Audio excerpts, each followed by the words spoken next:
Ano ang mas nakakatakot kaysa sa mga multo sa gabi ng Halloween? Ang mas nakakatakot ay ang mga totoong taong bigla na lang naglalaho. Sa LOP Kwento, samahan ninyo kaming buksan ng isang kasong 24 na taon nang natutulog. Isang pamilyang lumabas para mag-trick or treat sa Quezon City noong 2001. Pero hindi na kailanman nakauwi. Ang tanging naiwan ay isang misteryo. Hanggang sa isang araw, isang hiker ang nagbukas ng isang lalagyan at ang sigaw mula sa nakaraan ay sa wakas narinig. Ito ang kwento ng pamilya Santos.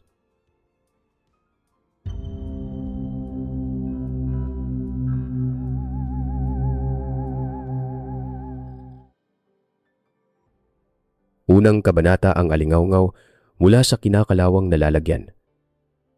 Ano ang mangyayari kung ang isang buong pamilya ay basta na lang lumabas ng kanilang tahanan sa gabi ng Halloween at hindi na kailanman bumalik? Hindi basta isang araw o isang linggo. Paano kung ang katahimikan ay tumagal ng 24 na taon, ang mga alaala ay kumukupas, ang mga kapitbahay ay lumilipat, ang bahay ay nababalutan ng alikabok, at ang kanilang pagkawala ay nagiging isang kwentong bayan na ibinubulong na lang sa mga eskinita. Isang alamat ng lunsot. Ang sagot sa tanong na yon ay hindi isang hiwaga na nakasulat sa mga bituin. Ito ay nasa loob ng isang kinakalawang na lalagyan, nakabaon sa ilalim ng matinding sikat ng araw sa isang nakalimutang bahagi ng probinsya ng Rizal, taong 2025. Ang init ng hapon ay tila isang mabigat na kumot sa balat. Malagkit at nakakapos ng hininga. Si Paolo, isang batang vlogger na puno ng enerhiya, ay naglalakad sa isang abandonadong construction site. Ito ang kanyang mundo, ang paghahanap ng ganda sa mga lugar na pinabayaan na ng panahon.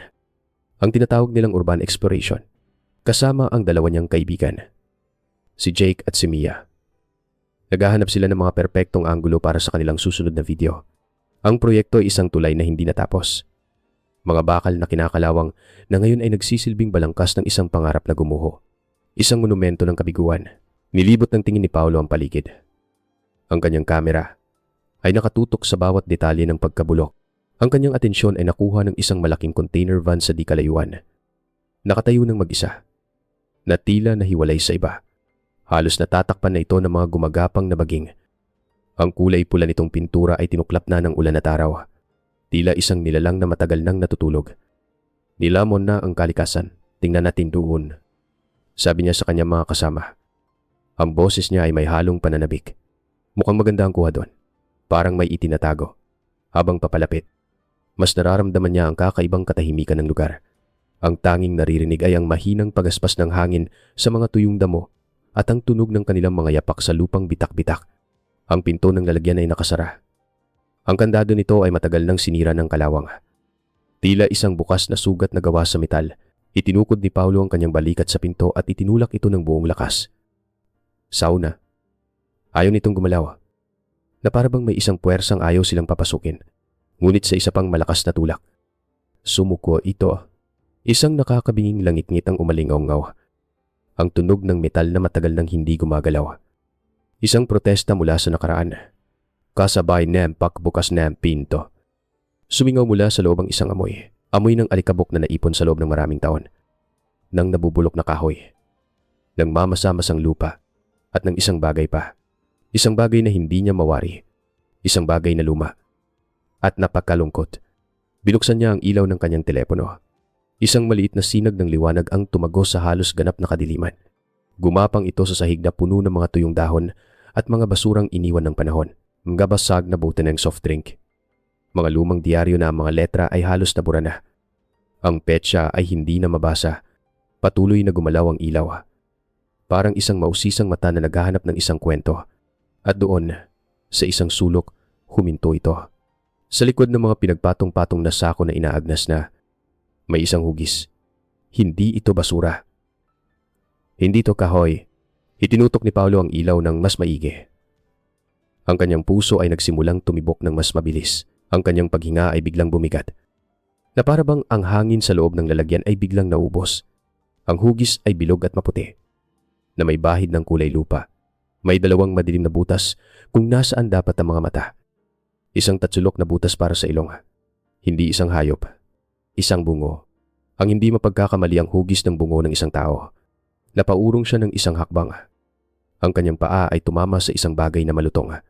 Sa pagkabigla, itinutok niya ang ilaw pababa. Nakakalat sa paligid nito ang iba pang mga buto, mga tadyang. Isang mahabang buto ng binti na natatakpan ng mga gutay-gutay na tela ng isang damit na halos natunaw na sa paglipas ng panahon. Ang eksena ay tahimik. Ngunit para kay Paulo, ito ay isang sigaw. Isang sigaw na nagmumula sa nakaraan, na sa wakas ay narinig. Mabilis na kumalat ang balita. Ang video ni Paulo ay hindi na tungkol sa mga abandonadong lugar. Ito ay naging ebidensya. Ang natuklasang kalansay ay nagbukas ng isang malamig na kaso. Isang kwentong matagal nang ibinaon sa mga aparador ng pulisya. Inakong pambansang kawanihan ng pagsisiyasat. Ang NBI. Ang investigasyon. Mula sa mga dental record. Mula sa isang lumang file ng isang nawawalang tao noong taong 2001. Isang pangalan ng lumutang mula sa karagatan ng limot. Maria Santos. Isang asawa. Isang ina. Isang guro.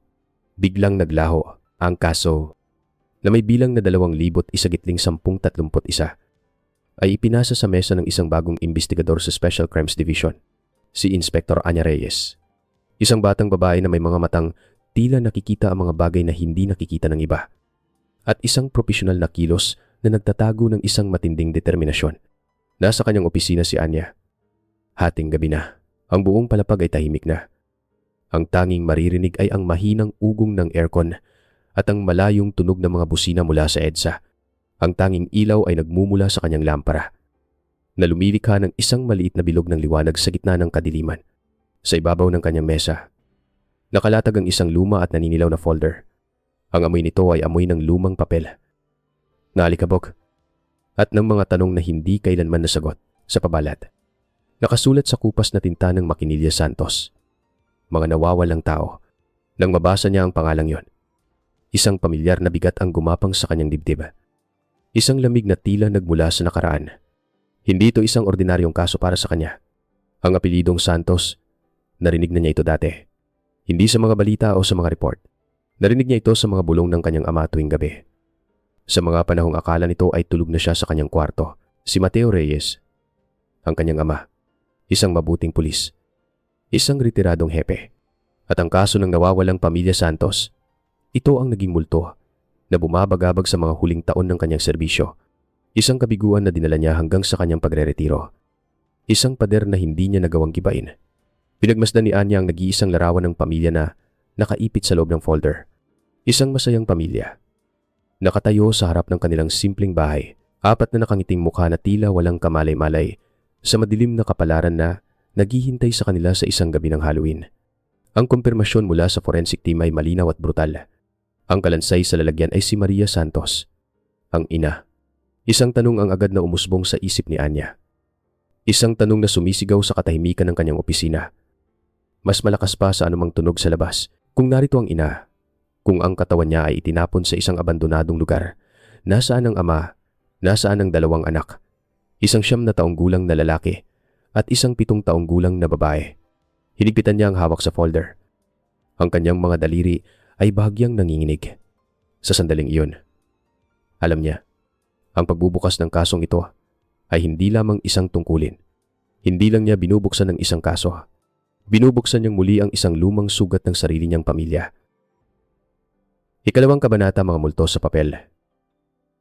Sa ilalim ng liwanag ng kanyang lampara, dahan-dahang binuksan ni Anya ang folder. Ang tunog ng lumang karton na bumubukas ay tila isang buntong hininga mula sa nakaraan. Isang amoy ang sumalubong sa kanya, hindi lang amoy ng lumang papel, kundi amoy ng alikabok na naipon sa mga sulok ng isang nakasaradong silid. Amoy ng tintang natuyo kasama ng mga pag-asang naglaho. Itong pabango ng mga kwentong hindi natapos, ng mga buhay na naputol ng walang babala sa loob. Narorang nakasulat na kwento ng isang pamilyang matagal nang kinalimutan ng mundo. Si Jose Pepe Santos, isang construction engineer. Ayon sa mga nakasulat na testimonya ng kanyang mga katrabaho, siya ay isang taong may prinsipyo. Hindi mo mabibili si Pepe. Sabi ng isa, para sa kanya, ang pundasyon ng isang tulay ay kasing halaga ng pundasyon ng isang pamilya. Parehong dapat matatag. Iginagalang siya dahil sa kanyang katapatan sa isang industriyang madalas ay baluktot, si Maria. Ang kanyang asawa ay isang guro sa elementarya. May sulat mula sa punong guro ng kanyang paaralan na nagsasabing si Ginang Santos ay isang ilaw sa aming mga mag-aaral. Mahal na mahal siya ng kanyang mga estudyante at ang kanilang dalawang anak si Marco, 9 na taong gulang, at si Liana, 7 taong gulang. Ang nag-iisang larawan ng pamilya sa file ay tila isang multo mula sa isang masayang panahon. Naka-stapler ito sa isang malinis na papel. Ngunit ang mga gilid nito ay naninilaw na. Nakatayo sila sa harap ng kanilang simpleng bahay sa Quezon City. Sa ilalim ng isang puno ng mangga, si Jose. May malapad na ngiti. Ang isang braso ay nakaakbay kay Maria. Si Maria, na may mahinhing ngiti. Ang kamay ay nakapatong sa balikat ni Liana, si Liana, na nakasuot ng bestida ng isang prinsesa at isang mumurahing korona. Ay seryoso ang tingin sa kamera, na para bang sineseryoso niya ang kanyang pagiging maharlika. At si Marco, na nasa tabi ng kanyang ama, ay nakasuot ng isang costume ni Spider-Man na halatang gawa lang sa bahay. Ang maskara ay bahagyang nakaangat para makita ang kanyang malikot na ngiti. 4 na taong masayang nakangiti, na walang kamalay-malay na ang larawang yun ang magiging huling tala ng kanilang pagiging buo. Dinahan-dahan ni Anya ang paglipat sa bawat pahina. Ang bawat piraso ng papel ay tila isang lapida. Ang tinta ng makinilya ay medyo kupas na. Ang mga letra ay tila pagod na sa pagtatago ng kanilang mga lihim. Ang mga salita sa police report ay tila napakalinis, napaka-formal, na parabang iniiwasan itong hawakan ng tunay na bigat ng trahedya. May mga statement mula sa mga kapitbahay na nagsasabing sila ay tahimik at mabuting pamilya. May mga report mula sa paaralan ng mga bata na nagsasabing sila ay mabubuting mag-aral. Lahat ay naglalarawan ng isang perpektong pamilya. Isang pamilyang walang dahilan para basta na lang maglaho sa gitna ng gabi, habang mas malalim ang kanyang pagbabasa sa mga teknikal na report. May mga pangalang nagsimulang lumitaw na tila mas mabigat kaysa sa iba. Unang-una, ang pangalan ni Gobernador Enrique Ricky de Leon noong panahong iyon.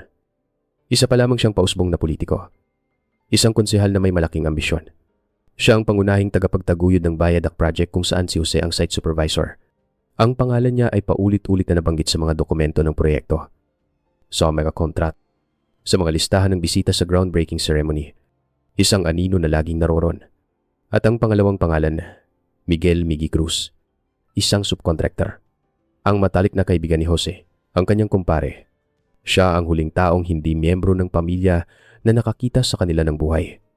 Siya ang nagbigay ng pinakamahalaga at pinakakumpletong testimonya. Ayon kay Miguel, si Jose ay nakararanas ng matinding stress dahil sa mga problema sa proyekto. May mga pagbabanta raw na natatanggap si Jose sa telepono at may plano si Jose na dalhin ang kanyang pamilya sa isang malayong lugar para makapagpahinga muna sa gulo.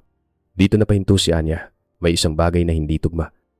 Isang nota na wala sa tono. Ang file ay puno ng mga papuri sa dedikasyon at integridad ni Jose. Isang taong naniniwala sa matatag na pundasyon. Ngunit ang opisyal na konklusyon ng investigasyon ay tila sinasabing siya ay isang irresponsableng ama na bigla na lang tumakas dala ang kanyang pamilya. Bakit? Ito ay isang malaking kontradiksyon na nakatitig sa kanya mula sa papel. Binasa niya muli ang testimonya ni Miguel. Perpekto. Masyadong perpekto. Ang bawat salita ay akmang-akma sa teorya ng pulisya na naglaho ang pamilya dahil sa kagustuhan ni Jose. Para itong isang script na isinulat ng isang mahusay na manunulat. Isang kwentong isinulat para maging katanggap-tanggap. Para isara ang isang bukas na tanong. Patuloy siyang nagbasa. Hanggang sa natuklasan niya ang isang maliit na folder sa pinakalikod na may markang internal memos. Sa loob nito, natagpuan niya ang isang detalye na nagpatindig ng kanyang mga balahibo. Isang maikling memo. Ang unang investigador ng kaso ang kanyang ama, si Police Senior Inspector Mateo Reyes. Ngunit pagkatapos lamang ng 14 na araw, may isang opisyal na kautusan. Si Mateo Reyes ay biglang inilipat mula sa kaso at itinalaga sa isang malayong probinsya. Walang paliwanag, walang dahilan na nakasulat, basta na lang siyang tinanggal. Biglang nagbago ang lahat sa isip niya. Ang kaso ay hindi lang isinara ng basta-basta. Ito ay pinakialaman. Ang tanong ay hindi na lang ano ang nangyari sa pamilya Santos. Ang tanong ngayon ay, sino ang ayaw na malaman ang katotohanan? Isinara ni Anya ang folder. Ang tunog ng pagsasara nito ay tila isang pinto ng kulungan na isinara. Ang katahimikan sa kanyang opisina ay tila bumigat. Halos mahirap ng hingahan. Ang mga sagot na hinahanap niya ay wala sa mga papel na ito. Napuno ng mga kasinungalingan at mga kalahating katotohanan ang mga sagot. Napagtanto niya ay nabubuhay sa alaala ng isang taong pinilit na manahimik sa loob ng 24 na taon. Ikatlong kabanata ang bulong ng isang ama. Kinabukasan. Isang maulap na Sabado. Nagmaneho si Anya papunta sa Marikina. Ang daan ay pamilyar sa kanya. Bawat kanto ay may dala-dalang alaala. Ang bahay ng kanyang pagkabata. Isang simpleng bahay na may maliit na hardin kung saan ang kanyang ama, si Mateo Reyes, ay ginugugol ang kanyang mga araw ng pagre-retiro. Nakita niya ito. Nakaupo sa isang silyang yantok sa beranda. Nakakape. Nakatingin sa mga halaman na parabang ang mga ito lang ang nakakaintindi sa kanya. Ang dating pulis na matipuno at tila isang bato sa katatagan ay isa na ngayong lalaki na may mga balikat na binibigatan ng mga bagay na hindi niya masabi. Ang mga linya sa kanyang mukha ay mas malalim na ngayon. Mga mapa ng mga laban na hindi napagwagian. Naupo si Anya sa tabi niya. Hindi nagsasalita sa simula. Inabutan siya ang kape ni Mateo. Isang ritual na paulit-ulit na nilang ginagawa. Isang tahimik na pag-uusap. Alam niyang hindi ito magiging madaling pag-uusap. Ito ay pagbubukas ng isang sugat na akala niya ay naghilom na. May bago akong kaso. Pa, sabi niya sa wakas. Ang kanyang boses ay mahinahon. Sinusubukan na wag basagin ng marupok na katahimikan. Hindi lumingon si Mateo. Ang kanyang tingin ay nanatili sa isang halamang rosas. Lahat naman ng kaso bago. Pero pare-pareho lang ang mga kwento. Iba ito. Sabi ni Anya. Huminga siya ng malalim. Ang kaso ng pamilya Santos, sa pagbanggit ng pangalang yon. Nakita ni Anya ang bahagyang panginginig ng kamay ng kanyang ama na may hawak sa tasa. Marahan niyang ibinaba ang tasa sa maliit na mesa. Isang pader ng katahimikan. Malamig at matigas. Ang biglang itinayo sa pagitan nila. Matagal na yon. Anya, itinapon na sa baul. Sabi ni Mateo. Ang boses niya ay walang emosyon. Ngunit ang kanyang mga mata ay nagsasabi ng ibang kwento. Isang kwento ng pag-iwas. Pero hindi sumuko si Anya. Hindi siya naroroon bilang isang inspektor na naghahanap ng impormasyon. Naroon siya bilang isang anak na naghahanap ng katotohanan. Natagpuan na nila si Maria. Sabi niya. Dahan-dahan. Bawat salita ay may bigat. Ang kalansay niya. Sa loob ng isang container van sa Rizal, 24 na taon siyang naghintay doon. Pa, doon napatingin si Mateo sa kanya. Ang pader ay nagsimulang magkaroon ng mga bitak sa mga mata ng kanyang ama, na dati laging puno ng autoridad. Nakita ni Anya ang multo ng nakaraan ng sakit. Ang pagkadismaya. Ang matinding kawalan ng kapangyarihan. Huminga ng malalim si Mateo. Isang buntong hininga na tila nagmula pa sa kaibuturan ng kanyang kaluluwa. Dala ang bigat ng 2 dekada. At nagsimula siyang magkwento. Ang kwentong matagal na niyang ikinukuble. Kahit sa kanyang sarili. Ikinuwento niya ang mga hindi direktang pagbabanta mula sa kanyang mga nakatataas, mga tawag sa telepono sa gitna ng gabi, ang mga mahahalagang dokumento, mga logbook ng construction site, mga delivery receipt na bigla na lang nawawala sa kanyang mesa, at ang utos na ilipat siya ng kaso, na dumating isang araw lamang matapos niyang formal na hilingin na imbestigahan si Gobernador De Leon kaugnay ng mga paratang ng korupsyon sa proyekto. Sinabihan ako ng hepe ko noon sa kanyang opisina. Sabi ni Mateo. Ang kanyang boses ay halos isang bulong, na para bang may nakikinig pa rin kahit ngayon. Reyes, minsan may mga batong masyadong malaki. Mas mabuting liguakan mo na lang kaysa madurok ka. Wala na siyang ebidensya. Ang mga papel ay nawala. Ang mga testigo ay biglang nagbago ng kanilang mga salaysay. Ngunit may ibinigay siya kay Anya na isang bagay na hindi kayang kunin ng sinuman. Isang bagay na hindi kayang burahin ng panahon. Isang alaala. Mabuting tao si Jose. Pagpapatuloy ni Mateo. Ang kanyang tingin ay nasa malayo. Na para bang binabalikan ng isang lumang pelikula sa kanyang isipan. Isang engineer. Naniniwala siya sa pundasyon. Sa istruktura. Sa integridad ng mga bagay-bagay. Lagi niyang sinasabi sa akin. Kapag pakiramdam niya ay masyado ng bulok ang mundo sa syudad, pupunta siya sa lugar kung saan naroroon ng pinakamatibay at pinakadakilang gawa ng inhinyeriya ng mga ninuno natin, ang mga hagdan-hagdang palayan sa Banawe. Isang istrukturang tumagal ng libu-libong taon. Doon daw nababagay ang kanyang kaluluwa. Isang pangalan. Isang lugar. Isang pag-asa na sumibol mula sa abo ng kabiguan. Napatingin si Anya sa mga kamay ng kanyang ama. Mga kamay na dating malakas. Ngayon ay bahagya ng nanginginig sa ibabaw ng kanyang mga tuhod. Inilagay niya ang kanyang kamay sa ibabaw nito. Ang balat nito ay magaspang. Ngunit ang init ay pamilyar. Isang tahimik na pangako. Isang pag-unawa na hindi na kailangan ng mga salita. Tatapusin niya ang sinimulan nito. Itatayo niyang muli ang hustisyang binuwag. Ang kwento ng sakripisyo ni Jose at ng pagsisisi ni Mateo ay nag-iiwan sa atin ng isang tanong tungkol sa mga pasanin na hindi natin nakikita. Ano kaya ang pakiramdam ng isang ama na hindi kayang ipaglaban ng hustisya? Ibahagi ang inyong saloobin sa comment section sa ibaba ng aming YouTube channel, gamit ang isang pangalan at isang lugar. Ang paglalakbay ni Anya ay nagkaroon na ng malinaw na direksyon. Isang direksyon na nakaturo sa hilaga, patungo sa mga ulap at sa pusod ng kabundukan ng Cordillera. Ika-4 na kabanata ang paglalakbay sa Cordillera. Ang pagmamaneho papuntang hilaga ay isang pagbabago ng tanawin at napakiramdam. Ang masikip, maingay, at kulay abong syudad ay dahan-dahang napalitan ng malawak at lunti ang mga bukirin ng gitnang Luzon. Para kay Anya, na nag-iisang nagmamaneho sa loob ng kanyang sasakyan. Ang paglalakbay ay parang isang pilgrimage, isang paglalakbay pabalik sa nakaraan. Hindi lang ng pamilya Santos, kundi pati na rin ng kanyang ama. Bawat kilometrong tinatahak niya palayo sa Maynila ay pakiramdam niya ay isang hakbang papalapit sa isang katotohanang matagal nang nakatago. Pagdating ng mga paakyat na daan ng Cordillera, mas naging mabagal ang kanyang paglalakbay. Ang mga kalsada ay paliko-liko, yumayakap sa gilid ng mga bundok. Ang tanawin sa labas ng kanyang bintana ay nakamamangha mga berdeng terasa ng palay na inukit sa mga bundok, na natatakpan ng manipis na ulap. Ngunit ang ganda ng lugar ay may dala ring hiwaga at bigat. Pagdating niya sa bayan ng Banawe, agad niyang naramdaman ng hamon. Ang hangin ay malinis at malamig, isang malaking kaibahan sa init ng syudad. Ngunit ang mga tao, bagamat magalang, ay tila may distansya.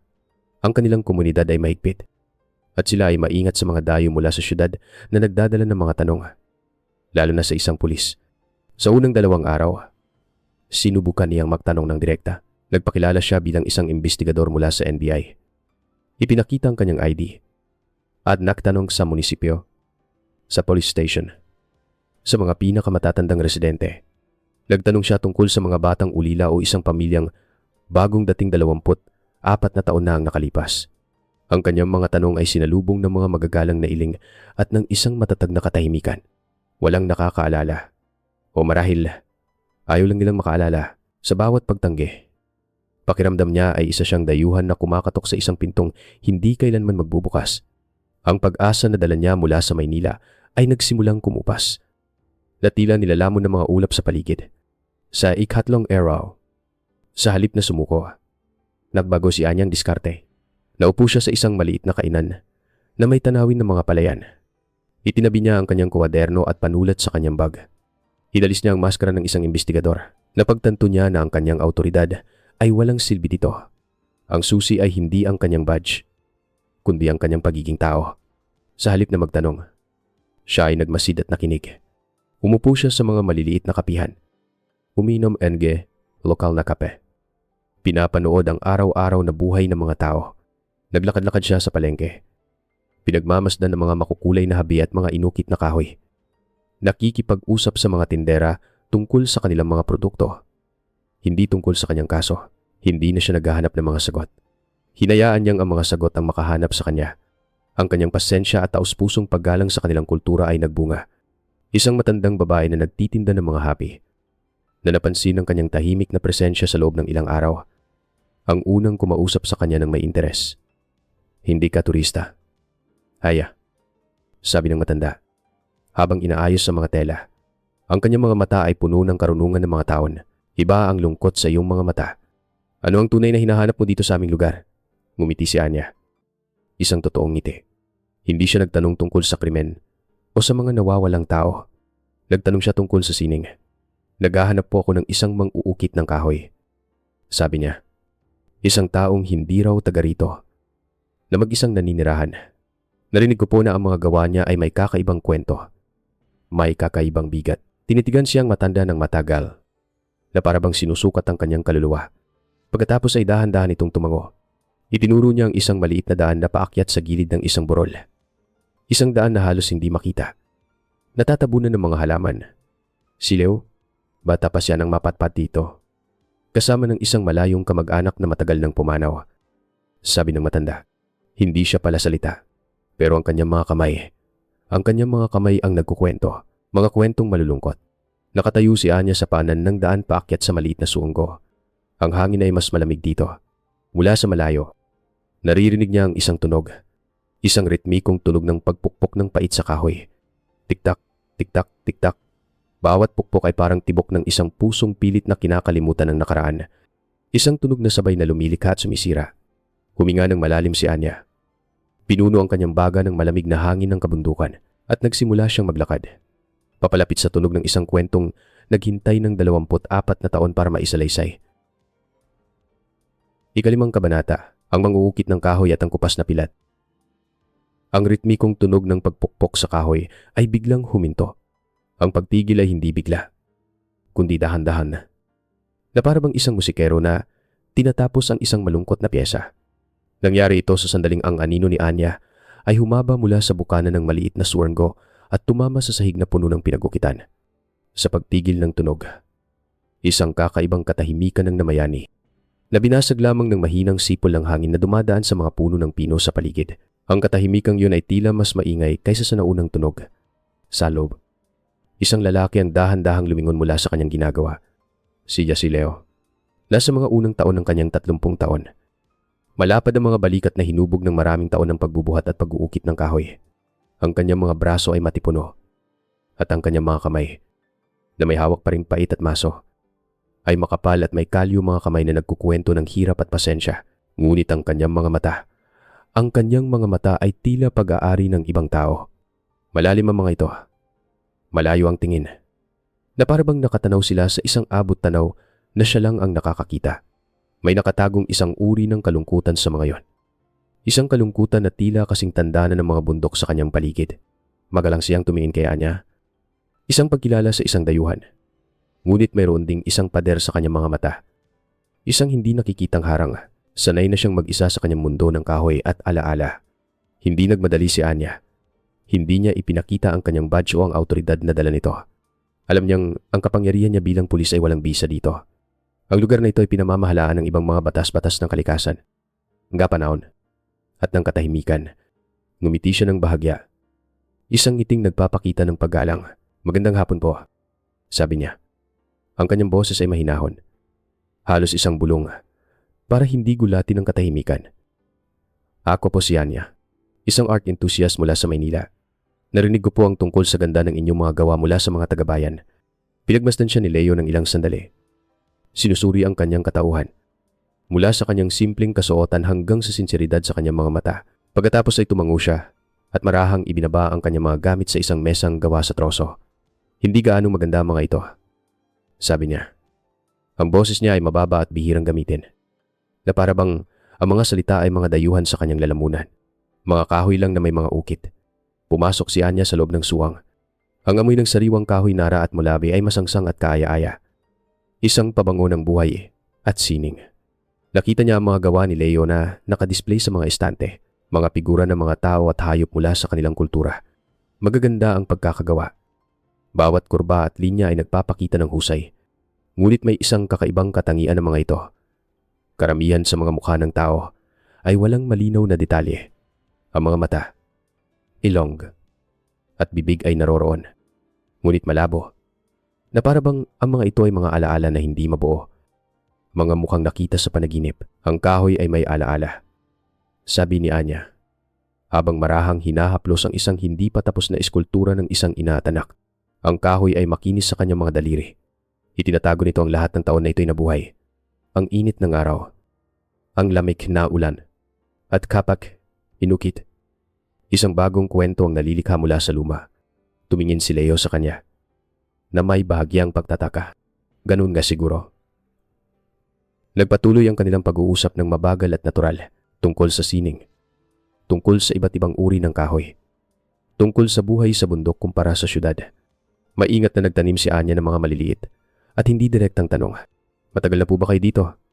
Saan po kayo lumaki? Ang mga sagot ni Leo ay laging maikli at umiiwas. Bata pa ako nang mapunta dito, sabi niya. At nang tanungin tungkol sa kanyang kabataan. Isang blankong pader ang sumasalubong kay Anya. Wala akong maalala bago ako dumating dito, sabi niya. Nang walang anumang emosyon. Ito ay isang katotohanang matagal na niyang tinanggap. Na parang isang bahagi ng kanyang katawan na nawawala. Alam ni Anya na ito na ang sandali. Ang sandali kung saan ang lahat ay magbabago. para sa kanila pareho.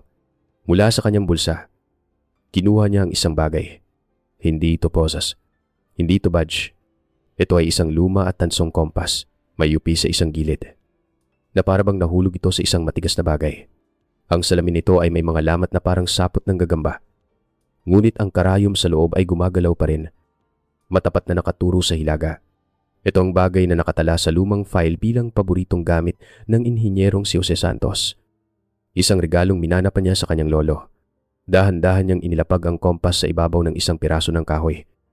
Sa pagitan nilang dalawa, ang tunog ng metal sa kahoy ay tila napakalakas sa katahimikan ng suwang.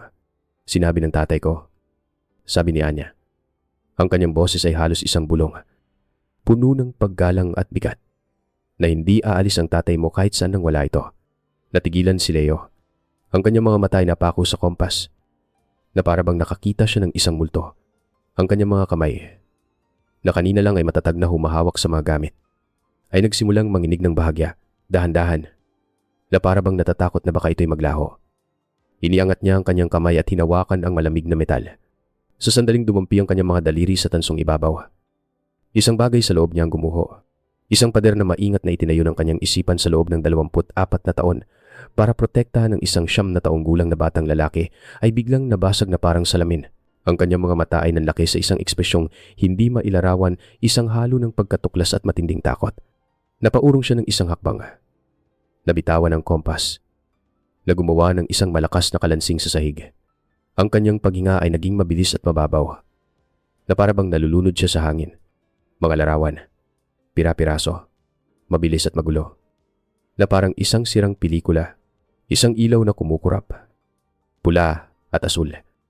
Sumasayaw sa mga basang dahon, ang amoy ng ulan sa mainit na asfalto. Isang amoy na laging nagbibigay sa kanya ng hindi maipaliwanag na kalungkutan. Ang mukha ng kanyang ina, basang-basa ng luha. Ang bibig nito ay bumubuka sa isang sigaw, ngunit walang tunog na lumalabas. At isang boses, isang malalim at nagmamadaling boses, ang boses ng kanyang ama, na puno ng pagmamahal at takot. Takbo. Marco Laro Languito. Napahawak siya sa kanyang ulo gamit ang dalawang kamay, na parabang sumasakit ito ng husto, na parabang sinusubukan niyang pigilan ang pagbuhos ng mga alaala. Ang pangalang Marco ay umalingaw-ngaw sa kanyang isipan. Isang pangalang matagal nang nakalimutan. Isang dayuhan sa kanyang sariling bibig. Tumingala siya kay Anya.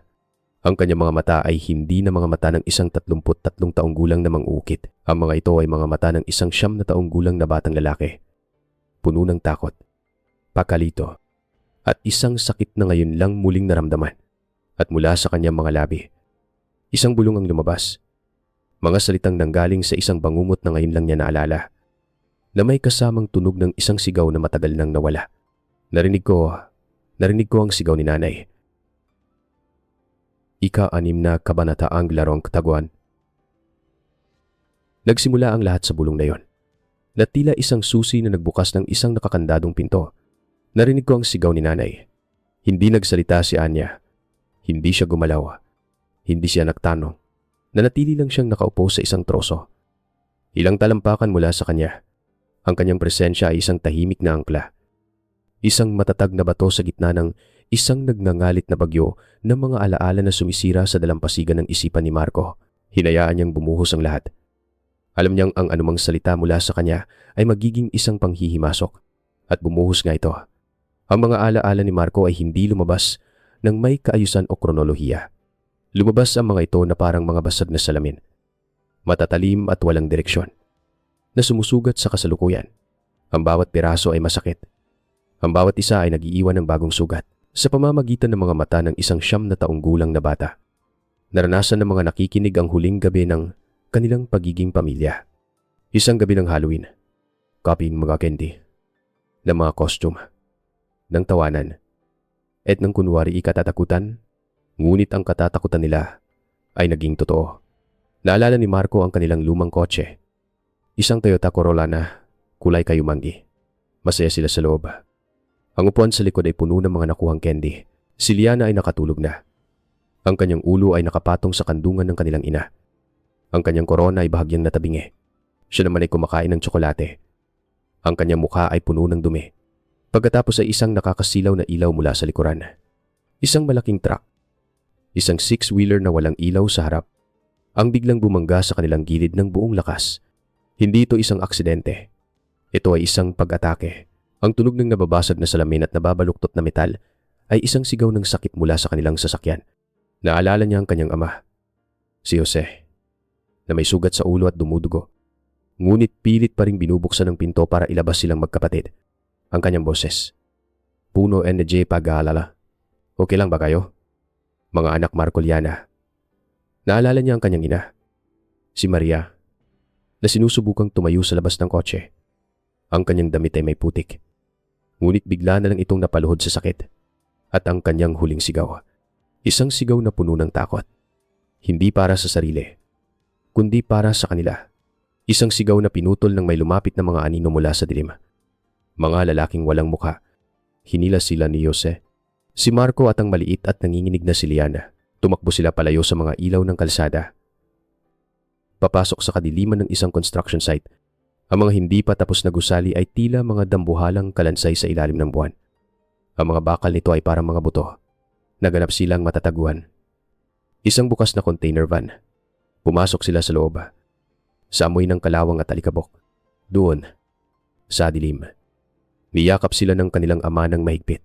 Naramdaman ni Marco ang mainit at malagkit na dugo mula sa ulo ng kanyang ama na tumutulo sa kanyang balikat. Alam ni Jose na hindi na siya magtatagal. Alam niyang sinusundan sila. Naririnig nila ang mga yapak sa labas, sa kanyang mga huling sandali. Ginawa niyang pinakadakilang magagawa ng isang ama.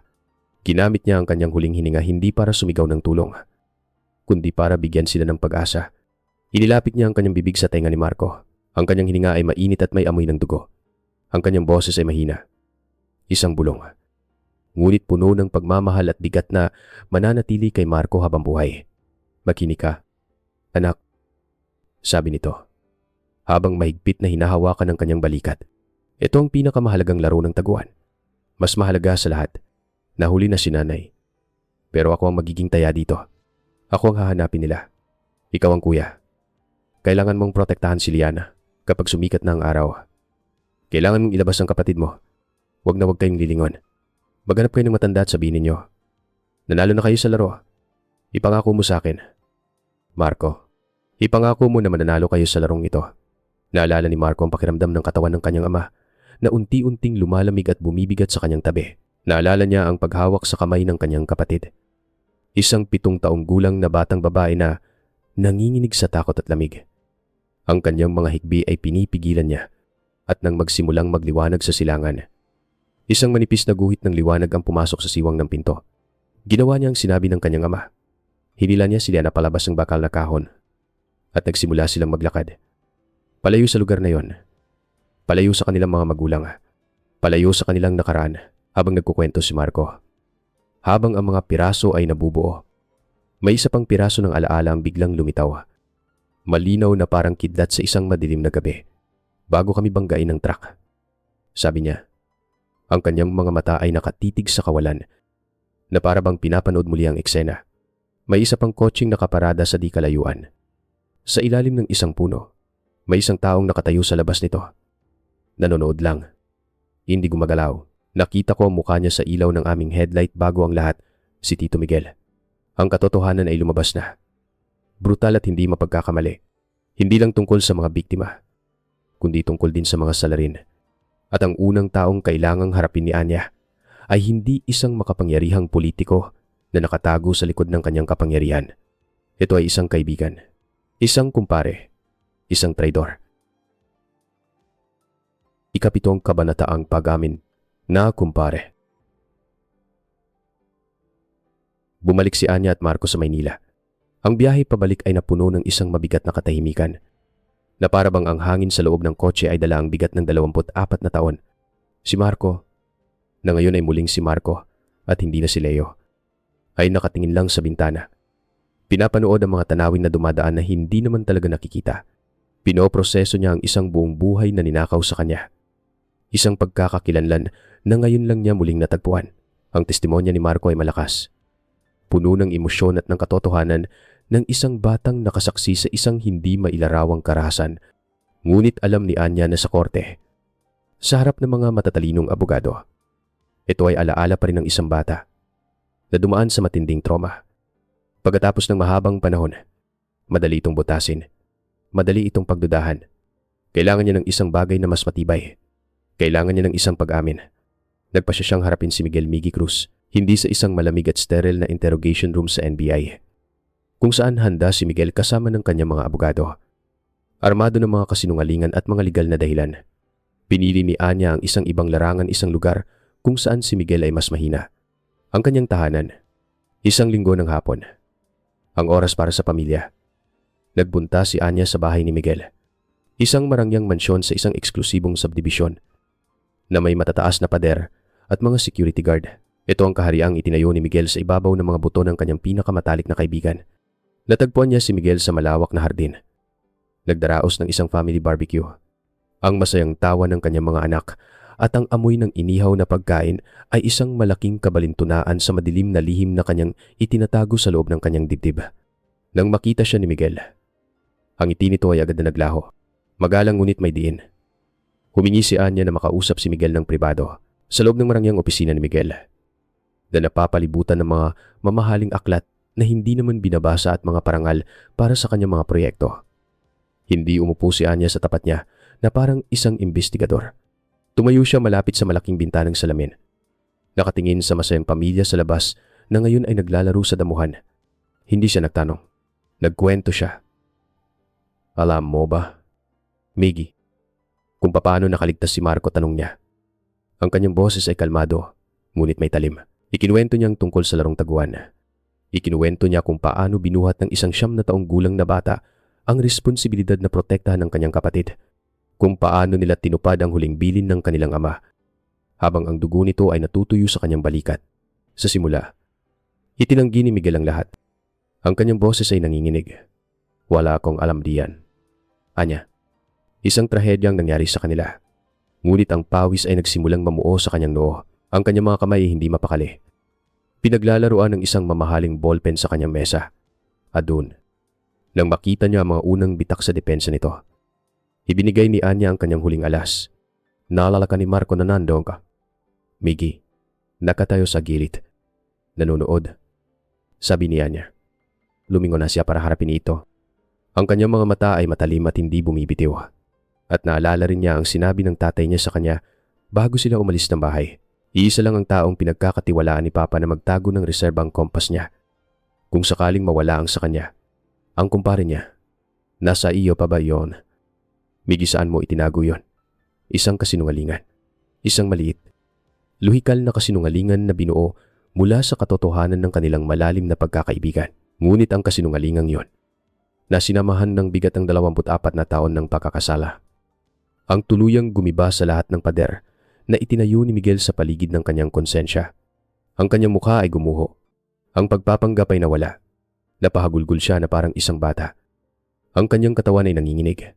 Sa pagitan ng kanyang mga hikbi, na puno ng pagsisisi at takot, lumabas ang buong katotohanan. Tinakot siya ni De Leon. Nawawasakin ang kanyang negosyo at idadamay ang kanyang pamilya kung hindi siya susunod. Napilitan siyang sabihin kung saan papunta ang pamilya Santos sa gabing yon. Sa kanilang lihim na pagtakas, at tumayo lang siya doon. Sa di kalayuan, isang duwag na manonood habang ang kanyang kaibigan, ang kanyang kumpare, at ang pamilya nito ay brutal na pinapatay. Ang pagguho ni Miguel Cruz ay isang patunay na walang yaman o kapangyarihan ng makapagtatago sa isang konsensyang matagal ng patay. Kung nakikinig pa kayo hanggang dito, pakiiwan ng numerong 1 sa comment section sa ibaba para malaman kung kasama ko pa rin kayo sa paglalakbay na ito. Ang inyong presensya ang pinakamalaking inspirasyon para ikwento ko ang huling bahagi habang nakatagong nakarecord ang buong pag-amin ng traidor sa kanyang telepono. Alam ni Anya na hawak na niya ang espada at alam na niya kung saang puso ng dragon niya ito itatarak. 8 kabanata, ang Tore ng Dragon. Gamit ang nai-record na pag-amin ni Miguel Cruz at ang opisyal na testimonya ni Marco Santos, nakuha ni Anya ang suporta ng kanyang mga nakatataas. Isang bagay na bihirang mangyari sa isang burokrasya na madalas ay umiiwas sa gulo. Ngunit ang bigat ng ebidensya, ang tinig ng isang nagkasala at ang mga mata ng isang biktima ay hindi na matatawaran. Isang special team mula sa NBI ang binuo. Mga piling ahente na sanay sa mga sensitibong operasyon. Ang kanilang destinasyon ang Tore ng Dragon, Ang opisina ni Gobernador Enrique Ricky de Leon ay matatagpuan sa pinakatuktok ng isang toreng gawa sa salamin at bakal. Isang gusaling tila tumutusok sa kalangitan ng Makati. Isang simbolo ng kapangyarihan at pagiging hindi maabot habang paakyat ang elevator. Na ang dingding ay salamin din. Pinanood ni Anya ang syudad na unti-unting lumiliit sa ibaba. Ang mga kotse ay nagiging mga laruan. Ang mga tao ay mga langgam. Dito sa itaas, madaling makalimutan ang mga problema ng mga nasa ibaba. Dito nagtatago ang mga dragon.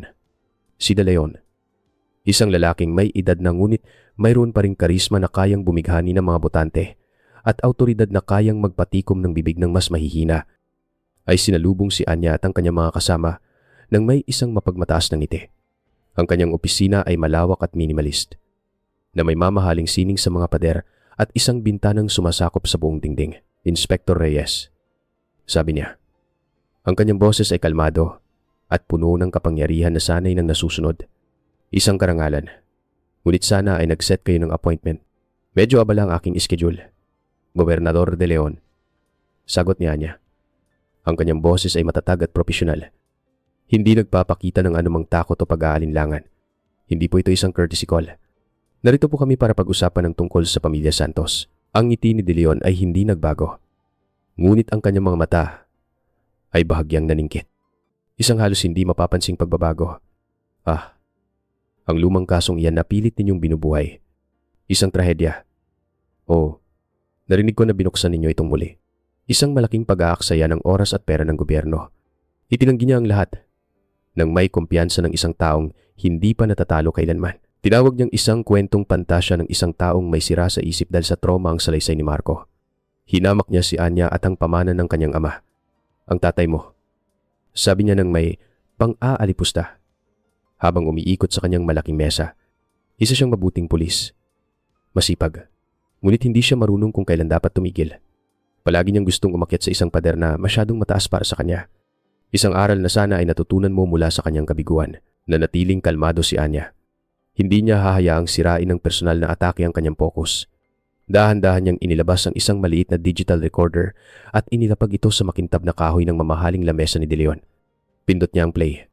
Ang boses ni Miguel Cruz, nabasag, nangginginik, at puno energy pagsisisi, ay pumuno sa marangyang opisina. Ang kwento ng pagbabanta ni De Leon. Ang kwento ng pagtataksil sa isang kaibigan.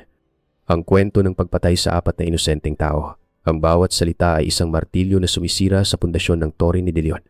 Ang ngiti sa mukha ng gobernador ay dahan-dahang naglaho, na parang isang maskarang nabibitak at nalalagas. Ngunit hindi pa rin siya sumuko. Ang kanyang pagmamataas, na binuo ng ilang dekada ng kapangyarihan, ay masyadong matibay. Ang mga salita ng isang duwag ay walang bigat sa korte. Sabi niya.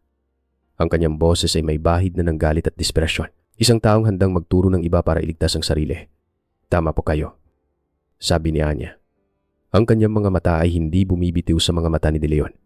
Kaya nagdala kami ng isang bagay na mas mabigat kaysa sa mga salita. Ibinigay niya ang isang halos hindi mapapansing senyas sa ahente sa may pinto. Ang pinto ng opisina ay bumukas ng walang tunog.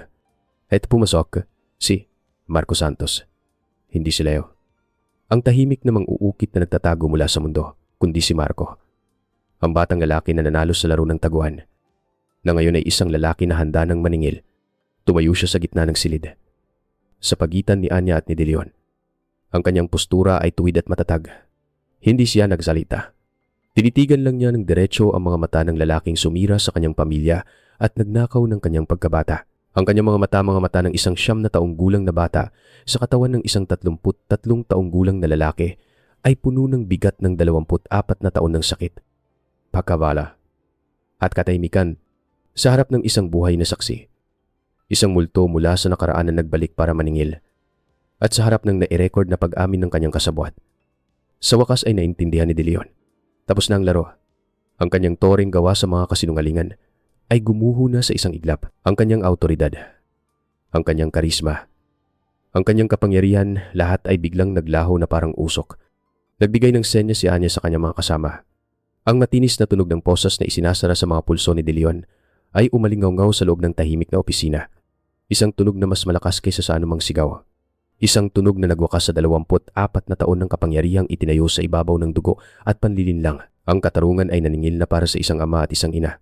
Ngunit ang paglalakbay tungo sa paghilom para sa mga anak ay nagsisimula pa lamang dahil sa isang lugar sa labas. Mayroon pang isang kalahati ng alaala na naghihintay na matagpuan. Ikasiyam na kabanata, dalawang hati ng isang alaala.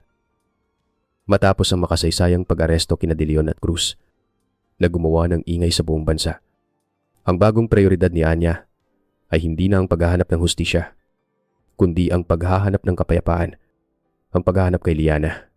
Gamit ang mga lumang talaan ng mga ampunan at ang malabong alaala ni Marco na siya ay kinuha ng isang malayong kamag-anak mula sa Visayas. Sinimulan ng grupo ni Anya ang isang masusing paghahanap. Ito ay parang paghahanap ng isang karayom sa isang bunton ng dayami. Isang karayom na 24 na taon nang nakatago. Pagkatapos ng ilang linggo ng mga maling lead at mga dead end, isang pangalan ang lumabas mula sa mga papeles ng isang maliit na ampunan sa Cebu. Isang batang babae na inampon noong huling bahagi ng taong 2001 na ang mga detalye, edad, pisikal na kaanyuan ay tumutugma. Natakpuan nila si Liana Santos, na ngayon ay kilala bilang Ana Villanueva, isang guro sa isang preschool sa Mandaue, Cebu. Mayroon siyang sariling maliit at masayang pamilya, isang mapagmahal na asawa na isang arkitekto, at isang 6 na taong gulang na anak na babae. Namuhay siya ng isang buo at normal na buhay. Ngunit ayon sa kanyang asawa, palagi siyang may daladalang isang hindi maipaliwanag na kalungkutan. Isang pakiramdam na may kulang sa kanyang pagkatao, na parang isang bahagi ng isang kanta na hindi niya maalala ang liriko, at isang hindi makatwirang takot sa dilim at sa mga malalakas na tunog ng sasakyan. Lumipad si Anya at Marco papuntang Cebu. Ang pagkikita ay hindi ginanap sa isang istasyon ng pulis o sa isang opisina. Ito ay ginanap sa isang tahimik na parke, sa ilalim ng isang malaking puno ng akasya.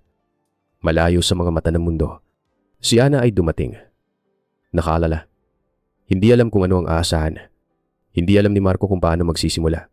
Paano mo sasabihin sa isang tao na ang buong buhay na kanyang alam ay isang bahagi lamang ng katotohanan, na ang kanyang pangalan ay iba, na ang kanyang mga magulang ay hindi namatay sa isang simpleng aksidente. Gaya ng sinabi sa kanya, naupo lang siya sa tabi ni Ana sa isang bangko. Pinapanood ang mga batang naglalaro sa di kalayuan. Sa simula, nag-usap sila tungkol sa mga bagay na walang bigat, tungkol sa panahon sa Cebu, tungkol sa kanyang trabaho bilang guro. Pagkatapos, huminga siya ng malalim at nagsimulang magkwento.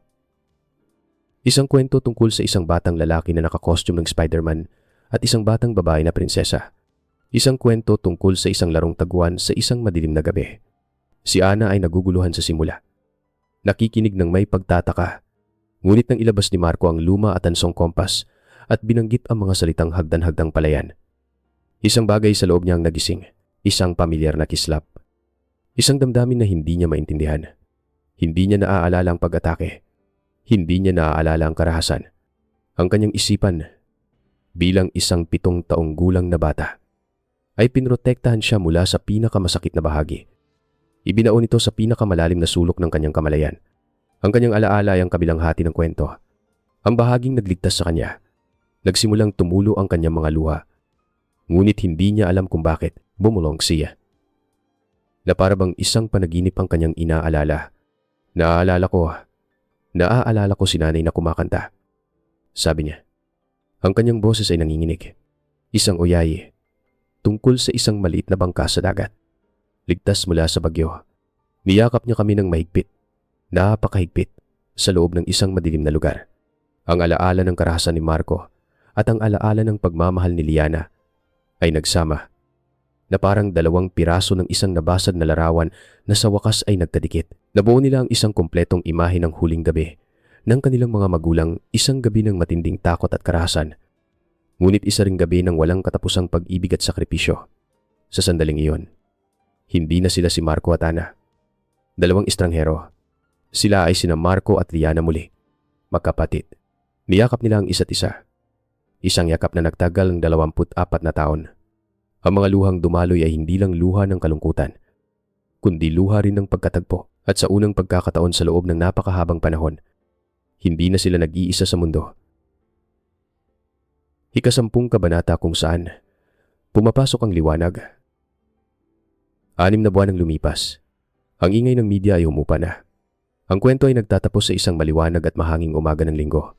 Sina De Leon at Cruz ay nahatulan na ng habambuhay na pagkabilanggo. Pagkatapos ng isang mabilis na paglilitis na puno ng hindi matatawarang ebidensya, si Anya. Kasama ang kanyang ama na si Mateo at ang magkapatid na sina Marco at Liana na ngayon ay mas gusto nang tawagin siyang Analiana. Isang pagsasanib ng kanyang nakaraan at kasalukuyan ay bumalik sa abandonadong construction site. Ang lugar kung saan dating nakatayo ang kinakalawang nalalagyan ay malinis na ngayon, na para bang binura na ang isang masamang panaginip. Hindi sila nagpunta doon para magluksa o alalahanin ang trahedya. Nagpunta sila doon para magbigay pugay sa buhay. Hindi sila nagtayo ng isang malamig na lapida na gawa sa marmol. Sa halip, sa tulong ng lokal na pamahalaan na naantig sa kanilang kwento, sila ay magkasamang nagtanim ng isang batang puno ng nara, ang pambansang puno ng Pilipinas.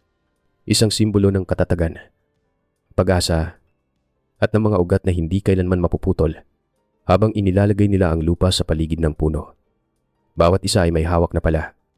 Ang katahimikan ay puno ng paggalang at isang pakiramdam ng pagtatapos, si Mateo Reyes, na may mga luhang namumuo sa kanyang mga mata ngunit may ngiti na sa kanyang mga labi, ay tumingin sa magkapatid. Ang bigat na dinala niya sa kanyang mga balikat sa loob ng maraming taon ay tila nabawasan na. Ang inyong mga magulang, si Pepe at si Maria, sabi niya. Ang kanyang boses ay puno ng damdamin. Ay labis kayong ipagmamalaki. Higit pa sa inyong inaakala sa kanilang huling pag-uusap sa ilalim ng batang puno. Habang ang hangin ay marahang yumuyugyog sa mga dahon nito, ang bawat isa sa kanila ay nagbahagi ng kanilang mga natutunan sa mahabang paglalakbay na ito. Sinabi ni Marco, na ngayon ay may bagong liwanag sa kanyang mga mata, na ang pagharap sa nakaraan, gaano man ito kazakit. Ang tanging paraan para maging tunay na malaya, hindi na siya nagtatago sa likod ng pangalang Leo. Niyakap na niya ang pagiging Marco, sinabi ni Analiana, habang hawak ang kamay ng kanyang kuya, na ang lakas ay hindi matatagpuan sa galit o sa paghihiganti, kundi sa pag-alala sa pagmamahal na siyang nagligtas sa kanila.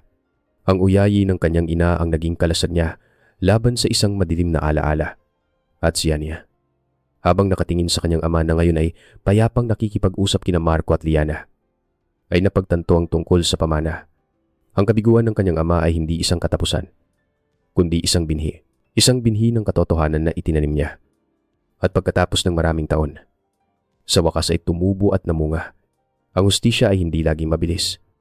Ngunit ito ay darating para sa mga taong hindi sumusuko sa paghahanap nito. Nagtatapos ang kwento sa imahe ni Anya na nakatingin sa kanyang ama. Si Mateo, sa wakas, ay ngumingiti na ng may tunay na kapayapaan, na para bang isang mabigat na tanikala ang natanggal mula sa kanyang kaluluwa. Nakikipagkwentuhan siya kina Marco at Analiana sa ilalim ng anino ng bagong tanim na puno. 3 taong biktima ng nakaraan na ngayon ay nakatingin na sa hinaharap, sa pinakamadilim na mga kwento ng pagkawala at karahasan.